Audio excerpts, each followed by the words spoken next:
बिस्मिल्लाहिर्रहमानिर्रहीम अस्सलाम वालेकुम। आज की वीडियो में हम बात करने जा रहे हैं one act play a memory of two Mondays की, जो कि लिखा गया है आर्थर मिलर की जानिब से। हम देखेंगे कि इसका क्या मेन थीम आइडिया है, फिर इसकी समरी को डिस्कस करेंगे। अगर इसके हम मेन थीम के हवाले से बात करें तो ये अमेरिका में 1930 के दौरान पाई जाने वाले माशी हालात के ऊपर है कि ये जो माशी बदहाली थी, जो इकनॉमिकल क्राइसिस था, उसके ऊपर इसको बेस किया गया है कि वर्किंग क्लास और लेबर क्लास किस तरह डिटोरिएशन का शिकार थे, डिस्ट्रक्शन का शिकार थे। उनकी जो बेसिक वैल्यूज़ हैं, उनकी जो बेसिक नीड्स हैं, वो भी पूरे नहीं हो रहे थे अपनी उस इनकम से। तो इस सूरत हाल में ख़वातीन मर्द सब में वो क्या परेशानी थी, क्या सिनेरियो था और लोग किस तरह अपनी लिविंग्स को बेहतर करने के लिए कोशां थे, इस चीज़ के बारे में ये प्ले है a memory of two Mondays. A memory of two Mondays एक लड़के की कहानी है जिसका नाम ब्रट है और वो एक अमेरिका के एक गोदाम में काम करता है और वहाँ ये एक ऑटो स्पेयर पार्ट्स का गोदाम है और वहाँ पे वो काम करता है। उसकी जो ज़िंदगी है वो भी बाकी तमाम अमेरिकन की तरह वर्किंग और लेबर क्लास की तरह परेशान कुन है। वो मायूसी, अंधेरे और उदासी का शिकार है, क्योंकि जितने भी ना सिर्फ ब्रट, जितने भी करैक्टर्स इसके अंदर हैं गोदाम के अंदर या इस प्ले के अंदर, everyone is suffering in their own way. तो वो उनके पास ज़िंदगी में कुछ अच्छा करने के लिए उम्मीद नहीं है। केनेथ एक करैक्टर है जो कि इन सबको उम्मीद फ़राहम करता है, स्पेशली ब्रट को, क्योंकि वो एक यंग करैक्टर है। तो वो उसको उम्मीद फ़राहम करता है कि तुम ज़िंदगी में मज़ीद बहुत कुछ कर सकती हो, तुम्हें इतना ज़्यादा मायूस होने की ज़रूरत नहीं है। वो उसको कहता है कि तुम गोदाम को छोड़ो और आला तालीम हासिल करने जाओ, और वो इस चीज़ के लिए मुतहरिक भी हो जाता है। वो इस चीज़ के लिए कोशिश भी शुरू कर देता है। केनेथ कहता है तुम ख्वाब देखो, मैं उन ख्वाबों को पूरा करने में तुम्हारी मदद करूँगा। तो इस तरह जो है वो उसको अपनी लाइफ बेहतर करने के हवाले से पीछे से इनकरेज करता रहता है। एक और करैक्टर है गैस, वो अपनी बीवी की वफ़ात पे बहुत उदास है। लोगों ज़ाहिर ये कहता है कि उनका बहुत ख्याल रखता है, लेकिन अपनी जगह पे वो बहुत उदास है। 22 बरस गुजर गए उसको यहाँ पे काम करते हुए, लेकिन अभी तक उसकी ज़िंदगी में कोई बेहतरी नहीं आई। लैरी एक ऐसा शख्स है कि जिसके ऊपर उसके पूरे ख़ानदान का बोझ है। वो सिर्फ अकेला आदमी है जो घर में कमाने वाला है।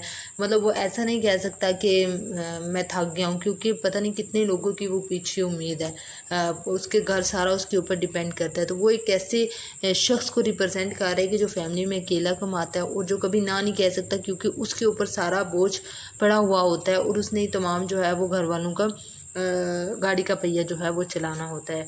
पेट्रिशिया एक ऐसी लड़की है जो कि बस एक ऐसे शख्स की तलाश में जो उसको मिल जाए और उसकी ज़िंदगी, उसका वे ऑफ लाइफ जो है वो बेहतर हो जाए। मतलब वो थोड़ी मटीरियलिस्टिक किस्म का करैक्टर हमें इसमें लगता है।